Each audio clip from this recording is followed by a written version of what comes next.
Bueno, estamos aquí con el pastor principal Javier Silva de la Iglesia Alianza Norte, que tengo el privilegio de hacer las preguntas para la clase de métodos de investigación.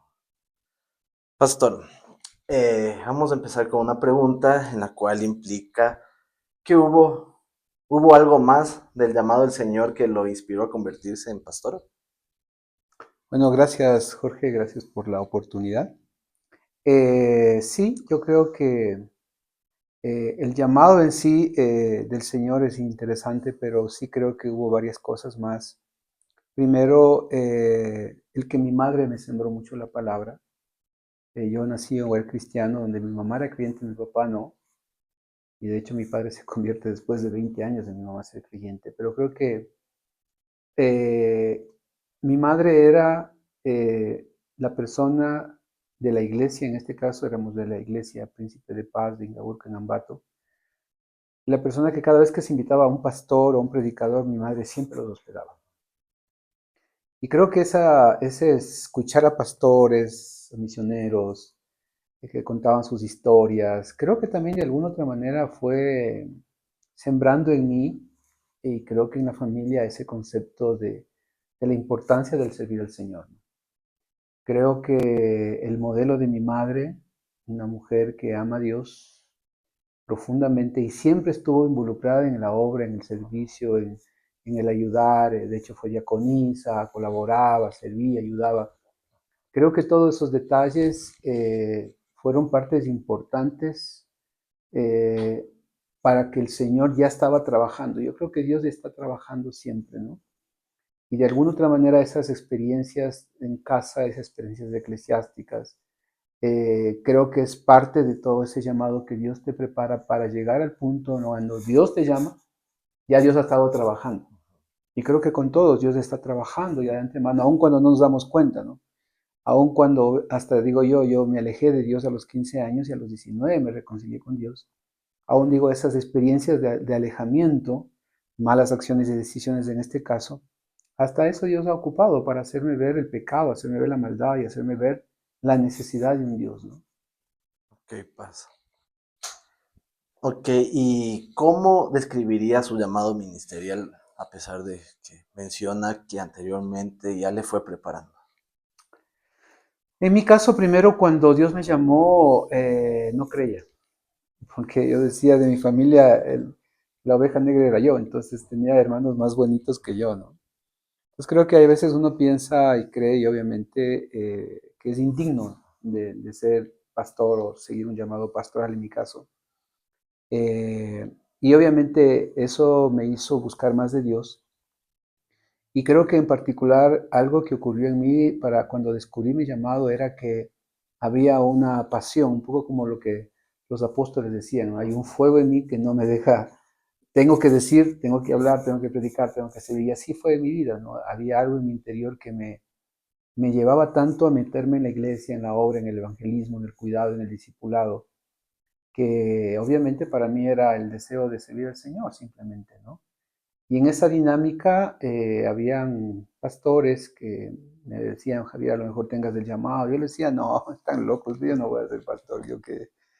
Y la verdad, poco a poco, en un transcurso de un año más o menos, un poquito más, esos pastores me motivaban, ¿no? No, creo que Dios te está llamando y tal vez no entendía en esa época ahora lo que yo entiendo del llamado, ¿no? Pero creo que eran esa pasión, ese involucramiento, esa confirmación a través de mis Ujú. líderes espirituales y sobre todo ver el fruto también que Dios estaba haciendo a través de mí en los diferentes ministerios, hasta cuando hubo algo que hizo el clic en mi corazón. Yo para eso ya era profesor de educación primaria, trabajaba ya en una escuela.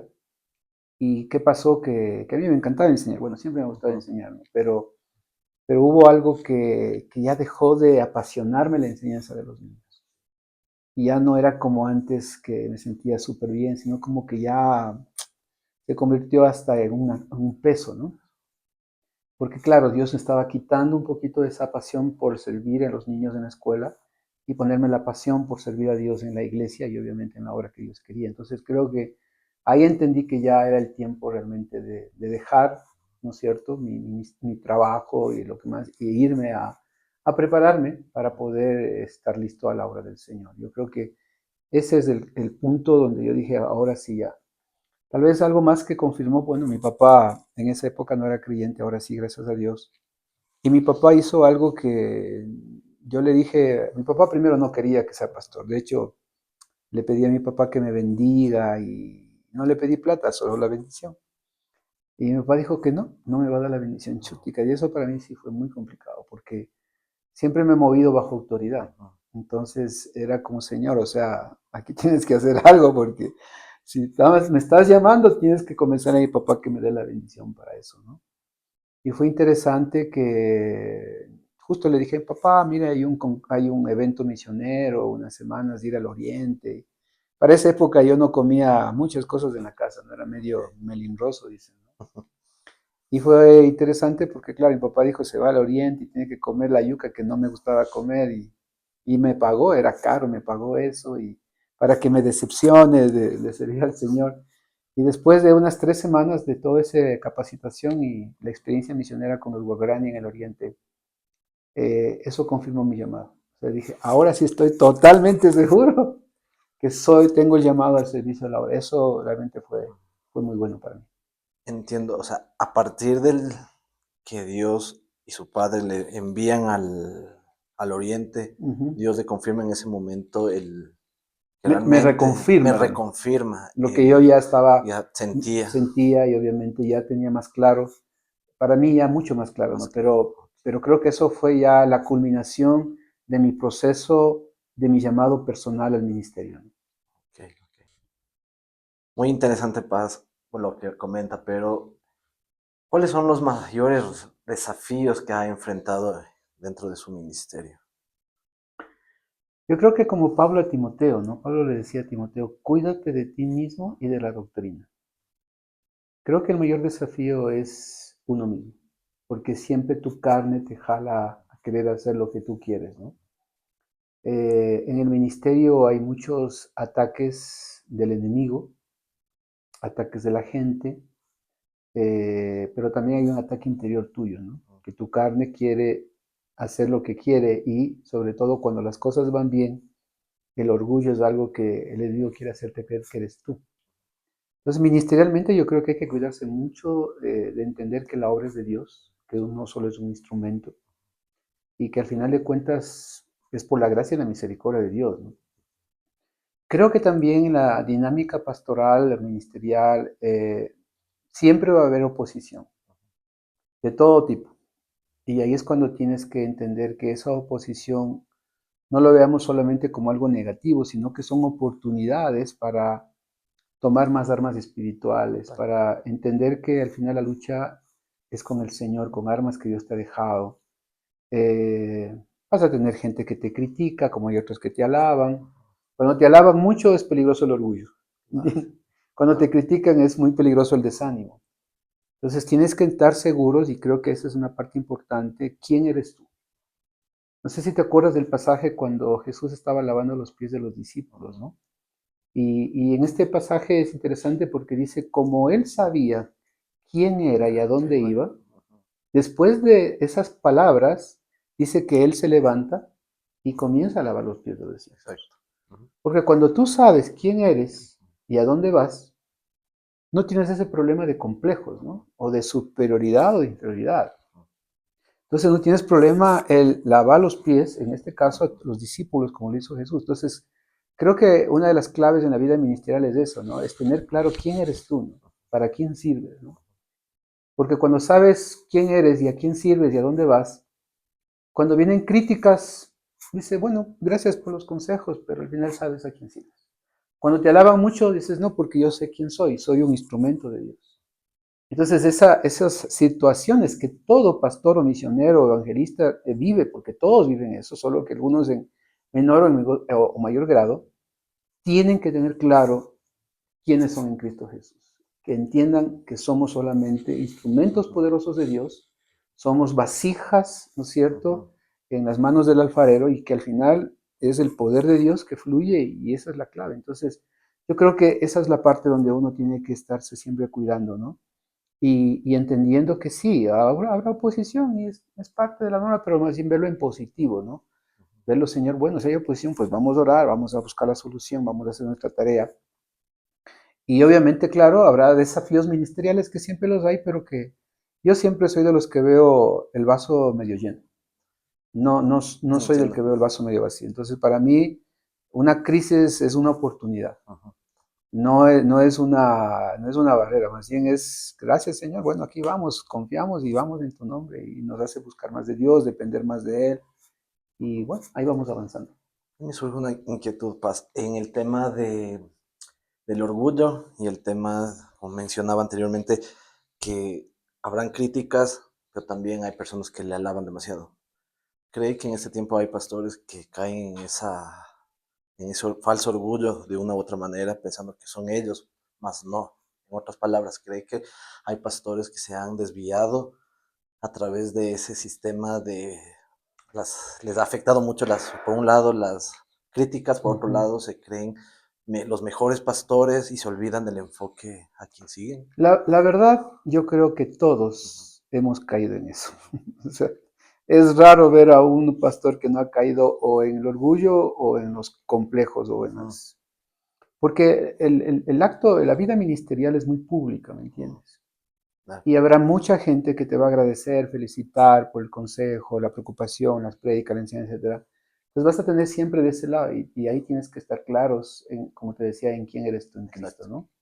Pero también hay gente que te critica mucho, que Ujú, mira mucho el pastor es demasiado observado, ¿me totalmente. entiendes? Un personaje público, ¿no? Exactamente, muy Ujú, visible y claro, la gente a veces con buena intención, ujú, otros con mala claro, intención, otros con verdad, otros con ignorancia, te dicen cosas que a veces son muy dolorosas. claro. Y si tú no estás bien parado en Cristo, eso también te puede afectar. Y de hecho muchos pastores se han desanimado, hasta han tirado la toalla por Wow. eso. Entonces, esa es una realidad que sí existe, que algunos han caído en pecado en tanto orgullo que tratan mal luego a la iglesia, porque se creen semidioses, Claro. pero otros que están tan desanimados que caen en la depresión, en la ansiedad, y que muchos tiran la toalla por eso, porque dicen, no llego a la medida de la iglesia, es que no Claro. soy capaz, porque le critican mucho. Muchos han tirado la toalla, abandonan el ministerio, pero Wow. otros vueltos caen en pecado. Entonces, Claro. eso es algo que hay que cuidarse mucho en la vida ministerial para vivir en equilibrio, Ujú, entendiendo eso de Jesús, cuando sé quién soy en Cristo, cuando sé la tarea que Dios me ha llamado y a quién sirvo, eso me ayuda a enfocarme. Entonces, si hay alabanzas, gracias Señor, bendice Señor, toda la gloria es para ti. Si hay ujú. críticas, Señor, perdónales, les perdono y los bendigo. Pero justo iba un poco a eso, ¿no? ¿Cómo Ujú, equilibra su vida personal con la vida ministerial? Tomando en cuenta que la vida ujú. ministerial a veces engloba más allá del 100%, ¿no? El equilibrio creo que para mí es clave, primero, entender que hay prioridades. O sea, Ujú, primero es Dios, ujú, segundo es la esposa, correcto. los hijos y luego el ministerio o la pastoral, Ujú, ¿no? Porque a veces muchos pastores lamentablemente no tienen claro esas prioridades, ¿no? Y creo que, por ejemplo, ahí es donde uno como pastor tiene que siempre cuidar su relación con Dios, es decir, ir a la Biblia no a buscar el mensaje o el estudio bíblico, ir a la ujú, Biblia a escuchar de Dios. Señor, ¿qué quieres hablarme a mí? ¿No? Porque ese es uno de los peligros de ser pastor ujú, también, de que tú vas a la Biblia no a escuchar la voz de Dios para ti, sino buscar la voz de Dios para la iglesia. ujú. Y ahí es cuando es una línea fina que comienzas tú a hacerte demasiado profesional y no entendiendo que al final de cuentas somos un hijo de Dios, que dependemos de Dios, que necesitamos de Dios cada día, ¿no? Entonces, en esa medida, en base a tu pregunta, es eso, ¿no? Perdón, ¿algo más me dijiste de la pregunta? ¿Cuál era la Sí, pregunta? ¿cómo Ah, equilibra ya. la vida personal con la vida ministerial? La otro punto es que Jesús o Dios nos dejó claramente el mandamiento de que 6 días trabajarás y uno Ujú, descansarás. correcto. Que, por cierto, te digo, es uno de los grandes pecados de los pastores hoy en día, el no guardar el día de reposo. Y no precisamente domingo, porque es un Claro, día para que nosotros es el es el día lunes. de, claro. Nosotros trabajamos de martes a domingo. Para nosotros el lunes es nuestro día de descanso. Otro puede Ok. ser jueves, viernes, el día que Ujú, escojan, ¿no? claro, total. Ok. Como los futbolistas, como Claro. los que trabajan el Ujú, fin de semana. O sea, tienen que sí, tomar un día en un el día que de tú descanso. descansas. O Correcto. sea, no puedes estar en la dinámica laboral, aun cuando Ujú, sea un ministerio. Yo sé que puede haber excepciones y obviamente Dios también lo ve eso, ¿no? No se trata de un legalismo, sino se trata de que tú cumplas lo que dice la Biblia. Correcto. Creo que muchos pastores hoy en día también caen en fulminage, caen en demasiada ansiedad y estrés, por el mismo hecho de que están tanto trabajando, tanto en la obra, tan metidos en las cosas que no han separado ese día, que es para que tú descanses y para seguir buscando más de Dios. Entonces creo que ese es otro punto, ¿no? Y el otro punto es que debes tener muy claro que tu prioridad es tu familia, no la iglesia. O sea, ese es el otro pecado que a veces hay pastores que lamentablemente ahora creo que han cambiado mucho y eso es bueno, gracias a Dios, ¿no? Pero antes lamentablemente se cometió mucho el error pensando que primero es la iglesia y luego la familia. Y por eso hay muchos hijos de pastores rebeldes, muchos hijos de pastores que no quieren saber nada de Dios. Se les Incluso vacunó ateos, con, ¿no? sí, ateos, o se les ateos. vacunó contra el evangelio o resentidos O con la resentidos, iglesia sí. y por ende creen que con Dios, ¿no? Y tristemente es esto, ¿por qué? Porque el pastor no hizo o puso la prioridad. En mi caso en particular es algo que hemos cuidado mucho el corazón de nuestras 3 hijas, bueno, nosotros tenemos 3 hijas, y que ellas siempre sepan que después de Dios y nosotros como esposos son ellas la prioridad. Correcto. Por eso que a veces estamos en una consejería y vienen y necesitan algo, nos golpean y les abrimos la puerta, ¿no? Porque son nuestra prioridad. O nos llaman por teléfono y yo veo que es mi hija, le digo, discúlpame, es mi hija. Y como es mi hija, ella tiene prioridad por más persona en consejería que esté, ¿no? Claro, ahí me surge la inquietud, tal vez habrán hermanos o personas que buscan la consejería que sí se deben de molestar ese aspecto porque no entienden esas prioridades que mencionan, ¿no? Y debe haber casos bastante... Sí, pero ahí se les dice, ¿no? Mira, discúlpame, pero es mi hija. Claro. Entonces, ahí tú le estás dando un mensaje a la persona que está La diciendo, prioridad. para él es importante la familia. Exacto. ¿Sí me Y entiendes? te da testimonio de Eso, que... exactamente, porque si decimos que es prioridad y ella nos llama, entonces, ¿quién es más importante, el aconsejado o la persona? No. Obviamente hay cosas que mis hijas también entienden, que he tenido que ir a ciertos lugares en momentos importantes, pero que al final de cuentas siempre ellos saben que para nosotros ellas son importantes, tanto mi esposa como mis hijas. Entonces, ese equilibrio de tiempo, de amor, de atención, de cuidado, de recursos, porque yo pequé mucho en eso antes, ¿no?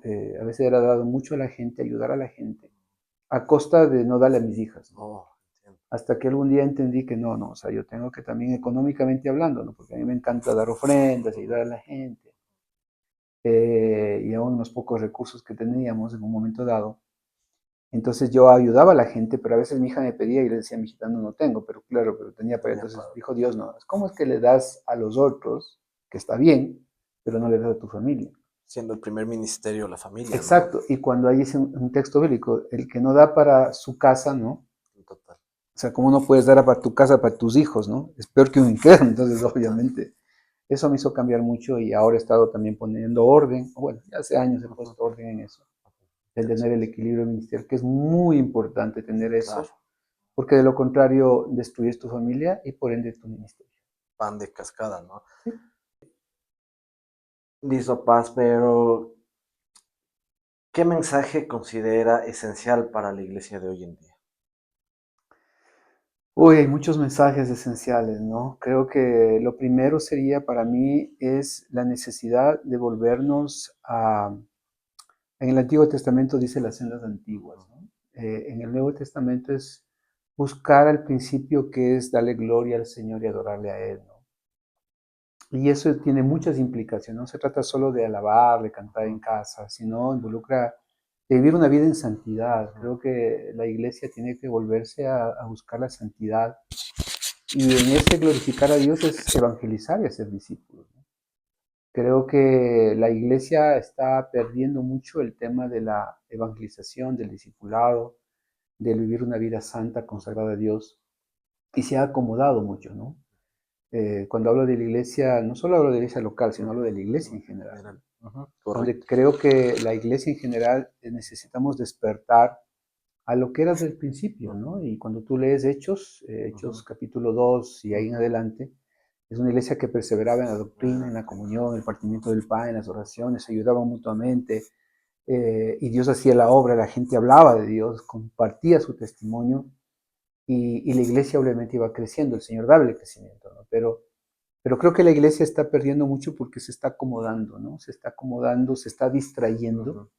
Creo que el mundo nos está distrayendo mucho. Hay tanto que ver ahora, Claro. hay tantas opciones para distraernos, que en ese distraernos, y no necesariamente que es pecado, sino que se distrae, ¿no? Y la distracción te aleja de hacer la voluntad perfecta de Dios, ¿no? Y yo creo que eso es volver nuevamente a la intimidad, a la búsqueda del Señor, a hacer lo que está en el corazón de Dios, que es el evangelismo, de ser discípulos y llegar hasta el último de la tierra, que es importante. Y pues en este mundo tan cambiante que menciona, que el mundo mismo nos distrae, considera que se puede evangelizar a través de redes sociales como misión, poniendo entre etiquetas misiones digitales a través de las nuevas tecnologías. Eh, Tal vez solo para responderte, ¿qué era la tecnología en la época de la iglesia primitiva o al inicio de la iglesia? ¿No? Eran las cartas. O sea, lo que para nosotros hoy en día Claro, es todas las redes sociales, para ellas en las la cartas, tecnología de última eran las era enviar cartas, cartas. el Porque mensaje primero la Pablo, gran mayoría eran analfabetos. claro, Segundo, nadie escribía y tenía pergaminos porque eran eran costosos. O sea, costosos, ¿me claro, entiendes? sí, sí, sí, sí, Entonces, tener pergaminos o tener alguien que escriba y alguien que lea y alguien que lea las cartas, esa era la última tecnología. claro, Solo que, claro, en nuestro eso contexto, eso debe sería lo evolucionarse a antiguo, lo ¿sí me antiguo, entiendes? totalmente, Entonces, contextualizando acá, claro, yo creo que la evangelización se tiene que hacer con todas las formas, medios, dinámicas, recursos posibles. Y claro, las redes sociales, el YouTube, el Instagram, el Facebook, los podcasts y todo lo que tú puedas hacer, mira, gloria a Dios por eso, porque habrá sí, gente que solo llegues a través de eso. exacto. Le preguntaba eso porque Ujú. justo a eso entrábamos. ¿Cómo ha visto la evolución de la iglesia en los últimos años? De manera general y tal vez local. Ya, yo creo que a raíz de la pandemia hubo un cambio muy, muy significativo en la iglesia, ¿no? Creo que la pandemia nos hizo repensar mucho lo que es iglesia en el contexto de que la iglesia no es un templo, no son cuatro Exacto. paredes, la iglesia somos nosotros, recordarnos y entender que la dinámica está no necesariamente solo estar en un edificio, en un lugar, sino entender que la dinámica de reunirse virtualmente, presencialmente, en esa dinámica de iglesia, de vivir la comunidad que es importante, los ágapes, el compartir, el comer juntos, el adorar juntos, el aprovechar esas dinámicas creo que es importante. La iglesia necesita volver al Al principio, volver principio. a esa iglesia, no me gusta decir primitiva, porque la verdad, la iglesia de Hechos es una iglesia muy desarrollada, que si nosotros estuviéramos como esa iglesia, imagínate que en 33 años llegó casi a conquistar todo el Todo el mundo. mundo. Entonces, Bastante nosotros avanzado. deberíamos aprender mucho, o, bueno, Claro. o digámosle en 300 años si queremos sumarle antes de que se institucionalice, ¿no? Pero yo creo que la iglesia deberíamos nuevamente partir de eso, ¿no? Donde haya una búsqueda del Espíritu Santo, una dependencia de la oración constante, evangelismo constante o hablar de Dios constantemente, donde creo que eso es importante. Y como iglesia local hemos evolucionado en el sentido de que estamos queriendo cada día hacer lo que Dios quiere. La Alianza Norte es una iglesia que dentro de nuestra visión es eso, ¿no? Ser llena del Espíritu Santo y la palabra de Dios, ¿no? Y buscamos ese equilibrio, ¿no? Entre buscar al Espíritu Santo y llenarnos de Él para que Él nos guíe y hacer qué es lo que Él quiere que hagamos, ¿no? Y la palabra de Dios, que obviamente al estar llenos de la palabra y el Espíritu, somos una iglesia equilibrada. Entonces, en esa dinámica, el Espíritu Santo mismo te permite hacer cosas nuevas, diferentes. Y estamos en un momento donde, claro, la Iglesia Alianza Norte ha ido evolucionando en su dinámica, en sus estrategias, en el envío de misioneros, en la plantación de iglesias, donde creo que es un cúmulo de dinámica, pero de Así es. dependencia con el Espíritu Santo y guía de Él y basado a la palabra de Dios. Y mientras vaya esas dos cosas juntas, creo que estamos avanzando bien, ¿no? Sí, me parece bastante interesante cómo la iglesia ha ido evolucionando, especialmente Iglesia Alianza Norte, como mencionaba. Pero ahora vamos un poquito más a lo personal, pues. Uh-huh. ¿Qué papel juega la oración en su vida? Juega un papel muy importante. Creo que eso es algo que cuando Pablo, perdón, los apóstoles le decían a los hermanos, decían, hermanos, saben que estamos descuidando la oración y la palabra, ¿no? porque estaban obviamente ellos sirviendo a las mesas, y no es que sea malo servir, cocinar, preparar y compartir con las viudas, en este caso, ¿no? Pero claro, había crecido tanto la iglesia y no tenían ya, se alcanzaban en manos para ayudar y obviamente habían desatendido a las viudas griegas, ¿no? Y ahí hay un principio y un valor muy importante, o sea que sí, tenemos que hacer todo ministerio, pero hay una tarea clave que es orar y leer la palabra, tu vida devocional, tu relación con Dios, porque tu ministerio parte de lo que de tu relación con Dios. Tú impartes lo que tú tienes.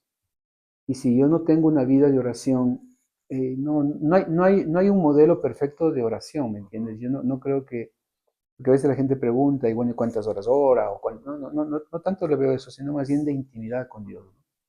En la que sí, obviamente, hay un tiempo establecido para buscar más intensamente, como dice la Biblia, cerrada la puerta, tú buscas a Dios. Íntimamente. Pero también hay un orar sin cesar, hay una dependencia de Él. Yo creo que la oración, en toda la dinámica de la oración, es clave, ¿no? Y obviamente, personalmente, todavía la sigo construyendo, todavía debo yo seguir mejorando mucho más en eso. Y a veces procuro salir un rato a tener tiempos de días de ayuno y oración para buscar más de Él, ¿no? Y creo que siempre a todos los pastores nos hace falta orar un poquito más. No creo que haya uno que diga, chutica, ya llegué, soy lo máximo, ¿no? Claro, Y claro. no debemos descuidar eso. Pues un poco, más o menos, siguiendo el ejemplo de Jesús, que se tomaba sus tiempos personales para salir y tener, quizá de hecho, intencionalmente esos tiempos con su padre, ¿no? Creo Sí, que es un... sí, eso es clave. De Ah, hecho, procuro hacerlo por lo menos ujú, cada 3 meses, separarme unos ujú, 2 o 3 días a solas en ayuno ujú, en un lugar y buscar más del Señor o irme a la montaña. Y sí, son momentos muy sí, especiales donde sí, sí, Dios sí. te muestra, te dice cosas a ti o te muestra para la iglesia y creo que son claves de esos momentos Oh, importantes. interesante, interesante, pues. Eh, ante todo esto, ¿cómo se prepara para predicar cada semana? Bueno, en nuestro caso hemos decidido tratar de en 21 años predicar a la Iglesia Alianza Norte por lo menos algo de cada capítulo de la Biblia. Ok, Estamos en ese plan ya hace unos ujú, 12 años más o menos y estamos por la mitad, claro. donde creo que estamos procurando que por lo menos los días domingos la iglesia pueda recibir algo nuevo. Ujú, De hecho, en estos 13 años que tiene la iglesia no he repetido nunca un mensaje. ujú, Que obviamente hay temas que se parecen o están conectados, sí, pero yo no he repetido mensajes por esto, porque hay ujú, tanto que predicar y tanto que enseñar que siempre es importante. Entonces, para mí, esos 14 capítulos semanales que escogemos de ujú, lectura bíblica, normalmente yo oro y ujú, le pregunto al Señor qué quiere que lo leo, eh, y en esas lecturas el Espíritu Santo me muestra qué debo predicar a la iglesia. ok, Cuando ya tengo el texto, lo analizo, lo estudio, lo leo en varias versiones bíblicas. ujú, A veces ya me enfoco mucho en base al tema o en base al texto, qué es lo que el texto me dice, ¿no? Y procuro que sea el texto mismo. Soy mucho de los métodos expositivos de la ok, Biblia, ¿no? No ujú, soy tan temático, aunque sí lo he hecho, pero a mí me gusta mucho predicar lo que el texto dice, no lo que yo quiero que el texto diga, que yo sé que también uno puede buscar temáticos y está bien, pero me parece mejor a mí que el texto me enseñe, me da la palabra de enseñanza y en base a eso, obviamente, con el apoyo de otros textos lo hago. Entonces ahí ocupo mucho la concordancia de Strong, ujú. que para Oh, mí sí, es una sí, de sí, las muy bueno. mejores, diccionarios bíblicos, comentarios, pero sobre todo procuro tratar del texto sacar y estudiarlo de la mejor manera para que me dé el mensaje más original y en base a eso, después de horas de leer, escribir, analizar, ver, preparar, obviamente buscar ilustraciones, anécdotas Ujú, pertinentes a la congregación, porque a veces los pastores no somos tan pertinentes a claro. veces, o la Ujú, otra no somos nuestras aplicaciones o nuestras ilustraciones, no somos tan claros y a veces creo que nos falta, personalmente creo que me falta mejorar siempre en eso, ¿no? Y obviamente eso lleva bastantes horas en la semana para preparar un mensaje dominical, ¿no? Un ujú. buen mensaje para la iglesia y es algo que un pastor principal sobre todo debe dedicar bastante tiempo a eso. Listo, Paz. Ahí, ¿cuál es su versículo favorito de todo el tiempo de la Biblia que pasa más de 20 años? ¿Cuál ha marcado más en su vida y dice, ese es mi versículo, lema o favorito y el porqué de ese mismo? Bueno, tengo dos, ¿no? Hay uno en particular que me marcó mucho, es Mateo 6:33, más buscad primeramente el reino de Dios y su Mm, justicia, y todas las demás cosas serán añadidas. Creo que ha muy sido bien. eso, ¿no? Mientras yo le busque a Dios, todo lo demás será añadido, y así Ujú. ha sido, ¿no? Oh, Y, bonito. y el otro es Hechos 1:8. Creo que en estos últimos años el Señor me ha desafiado mucho a entender que recibiremos poder cuando haya venido sobre nosotros el Ujú. Espíritu Santo y ser testigos tanto en Jerusalén como en Judea, como Eso. en Samaria, hasta el último de la tierra. Entonces ahorita es como, de hecho es el versículo que es la estrategia de la Ujú, Alianza Norte, exacto. ¿no? Ujú, Donde estamos convencidos de que la iglesia está no solo para adorar al Señor, sino para proclamar el Evangelio, para ser discípulos de Cristo, y no solamente en Quito, sino en el Ecuador y hasta lo último de la tierra. Somos correcto. una iglesia que creemos en las misiones mundiales y estamos enfocados. Entonces estos versículos a mí me ayudan mucho y son claves en mi vida, ¿no? Listo. Y por último, Paz, ¿qué consejo le daría a los jóvenes que sienten ese llamado al ministerio? Creo lo más importante es que no pierdan la intimidad con Dios. Creo que la búsqueda de Dios, porque claro, cuando a veces ya los chicos tienen un ministerio, van al seminario, a veces el seminario que te demanda tantas Ujú, lecturas, trabajos, te descuidas mucho de ir a la palabra a escucharle a Dios. Creo que ujú, ese es un punto muy importante, ¿no?